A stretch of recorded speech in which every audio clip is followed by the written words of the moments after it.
Hi everyone, అందరికీ నమస్కారం అండి. నేను మీ Anusha. Welcome back to Anusvi channel. Healthy breakfast pesarattu చూసేద్దామా అండి? చూడ్డానికి ముందుగా సబ్స్క్రైబ్ చేసుకోవాలి కదండి మన అనుస్వి ఛానల్ని. ఓకేనా? నెక్స్ట్ ఇంకా ప్రొసీజర్ చూసేద్దాం. పెసరట్టు చాలా కమ్మగా మంచి టేస్ట్తో ఉంటుంది పెసరట్టు. ఒకసారి ట్రై చేయండి. ఫస్ట్ ఆఫ్ ఆల్ ప్రొసీజర్ చూసేద్దాం. ఇక్కడ ఒక బౌల్లో నేను 2 కప్స్ పెసరట్టుకి సంబంధించి పెసర్లు తీసుకున్నానండి. పెసర్లు పచ్చ పెసర్లు మనకి దొరుకుతాయి. ఈ విధంగా వాటర్లో ఫస్ట్ వేసుకొని నీట్గా కడుక్కోవాలి. దాంట్లో 1 కప్పు బియ్యం తీసుకున్నానండి. మీరు క్వాంటిటీ మీ ఇష్టం అండి. 2 కప్స్ పెసర్లు తీసుకొని దాంట్లో 1 కప్పు బియ్యం తీసుకున్నాను నేను. ఈ విధంగా సోక్ చేసి పెట్టుకొని ఓవర్ నైట్ సోక్ చేసి మార్నింగ్ మిక్సర్ జార్ వేసుకోవాలండి. ఫస్ట్ మిక్సర్ జార్లో పప్పును మనం తీసుకున్నటువంటి బియ్యం ఉన్నాయి కదా, సోక్ చేసినవి వేసి 4, 5 పచ్చిమిర్చిలని ఈ విధంగా కట్ చేశానండి. తర్వాత 2 అల్లం ముక్కలు, తర్వాత 4, 5 గార్లిక్ అండి, వెల్లుల్లి రెబ్బలు వేసి ఒక 2 స్పూన్లంతా ధనియాలు కూడా వేసానండి. మంచి టేస్ట్ వస్తుంది పెసరట్టుకి. ధనియాలు కూడా వేసి నీరు అండి కొంచెం వాటర్ చూసి యాడ్ చేసుకోవాలి. మనకి బ్యాటర్ కన్సిస్టెన్సీ చూసుకుంటూ కొంచెం వాటర్ వేసుకుంటూ మిక్సీ తిప్పుకోవాలండి.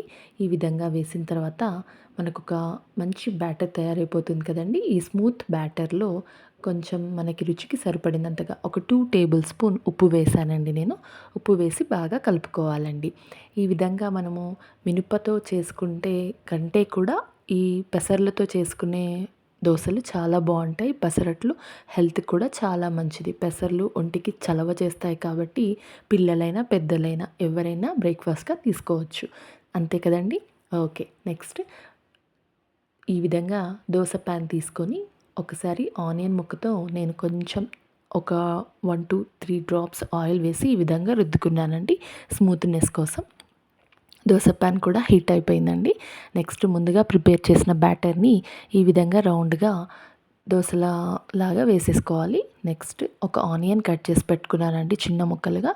ఆనియన్, పచ్చిమిర్చి పైన వేసేసుకొని నీట్గా కడిగినటువంటి కొత్తిమీరను కూడా ముక్కలుగా చేసి చిన్న చిన్నగా కట్ చేసి ఇందులో వేసి ఒక చుట్టూరుగా ఆయిల్ వేయాలండి. 2 టేబుల్ స్పూన్ ఆయిల్ వేసేసి 1 సైడ్ కాలిన తర్వాత నెక్స్ట్ సైడ్ టర్న్ చేసుకోవాలి. రెడ్గా మంచిగా కలర్ వచ్చేంత వరకు కాల్చుకొని తింటానే బాగుంటుందండి పెసరట్లు. నేను ఫస్ట్ దోశ వేసినప్పుడు ఆయిల్ వేసాను కదండి. ఇప్పుడు సెకండ్ పెసరట్టు వేస్తున్నాను కదా. సెకండ్ పెసరట్టు వేసేటప్పుడు కొంచెం బటర్ యాడ్ చేసి వేసానండి. మీరు ఒకసారి ట్రై చేయండి. బటర్ వేస్తే ఏంటంటే చాలా మంచి టేస్ట్, అదొక స్మూత్నెస్ వస్తుందండి పెసరట్టుకి. ఈ విధంగా వేసుకున్నాక ఒక 1 టేబుల్ స్పూన్ పెసరట్టు పైన బటర్ వేసానండి. బటర్ తర్వాత ఆనియన్స్ కట్ చేసి పెట్టుకున్నాం కదా, అవి వేసేసి నెక్స్ట్ గ్రీన్ చిల్లీస్ కూడా కట్ చేసి పెట్టాం కదండి, అవి యాడ్ చేసి కొత్తిమీర అలా చల్లుకొని ఒక 1 టేబుల్ స్పూన్ ఆయిల్ చుట్టూ వేసేసుకొని దోశని పెసరట్టును ఈ విధంగా కాల్చుకోవాలండి. ఈ విధంగా పెసరట్టును కాల్చుకుంటే బటర్ వేసాం కాబట్టి మంచి టేస్ట్ వస్తుందండి. సో ఒకసారి ట్రై చేయండి మీరు కూడా బటర్ వేసి.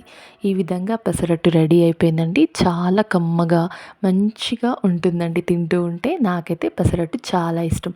దీంట్లోకి టమాటో పచ్చడి అయినా, వేరుశనగల పప్పుల పచ్చడి అయినా, నేనైతే మామిడికాయ పచ్చడి పెట్టుకొని తింటానండి. ఆవకాయ వేసుకొని తింటే చాలా బాగుంటుంది పెసరట్టులోకి. మీరు కూడా వీలైతే ఈరోజే ట్రై చేయండి పెసరట్టుని. అలాగే లైక్, షేర్, సబ్స్క్రైబ్ మన అనుస్వి ఛానల్ని. ఇలాంటి recipes, breakfast recipes, cooking videos మీకు అందిస్తూనే ఉంటుంది ఎల్లప్పుడూ అనుస్వి ఛానల్ని. సబ్స్క్రైబ్ చేయడం మాత్రం మర్చిపోవద్దు. Thank you all.